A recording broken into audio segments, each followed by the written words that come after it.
नमस्कार, मैं doctor Pradeep Panigrahi, senior consultant gastrointestinal surgery and laparoscopy surgery और एमएस मेडैक्स हॉस्पिटल भवानीपटना स्थित तार मेडिकल मैनेजिंग डायरेक्टर। आज मु सर्वसाधारण गोटे टॉपिक कवर करना चाहूँगी जोटा कि नॉर्मल भाषा कहते एसिड रोग आताको आम मेडिकल साइंस रे कहू एसिड पेप्टिक डिजीज। यहाँ बहुत कॉमन सोसाइटी रे प्रिवेलेंस रेट बहुत हाई अच्छी। More than 20% populations young to आरंभ करके वयस्क पर्यंत सफर करती। तार मेन कारण हूँ पांचटा कारण।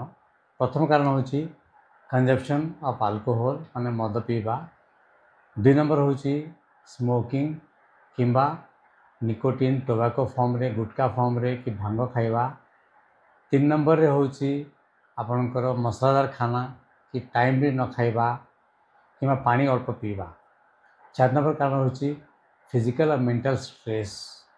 5 नंबर कारण हूँ साइकोसिस कि जोटा कि मानसिक माइंड धरी बसता आम मत यहाँ हो मत सेटा हो मो घर यहाँ ही पारनी मो घर सेटा ही पारनी से तल ये 5टा कारण को आम कंट्रोल करना ताले आमर एसिड पेप्टिक डिजीज रू बहुत शीघ्र मुक्त पाइपर।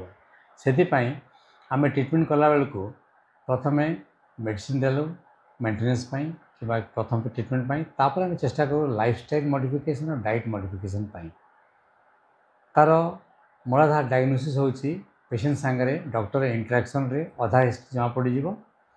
दरकार पड़े एंडोस्कोपी माध्यम रे आम चेक कर देखीदेव सीवियरिटी केते। तापर गोटे हेच पाइलोरी बैक्टीरिया अच्छी जार इराडिकेशन करले अधिकांश रोग सफा हो जाए।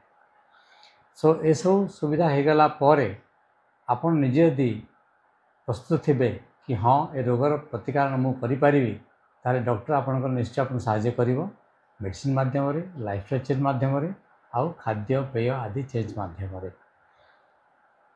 तबे ये कह चाहूँगी ये जिनसटा बहुत बड़ रोग नुह आप जब चाहिए हो पारे। ये हॉस्पिटल जो खोली माध्यम जो एमएस मेडैक्स हॉस्पिटल या धारे गैस्ट्रोएंटर डिपार्टमेंट सब एमती जिनस अच्छी जहाद्वारा आम यथाशीघ्र यही रोगर डायग्नोसिस करी best of the best technique द्वारा ट्रीटमेंट दे पारिबा।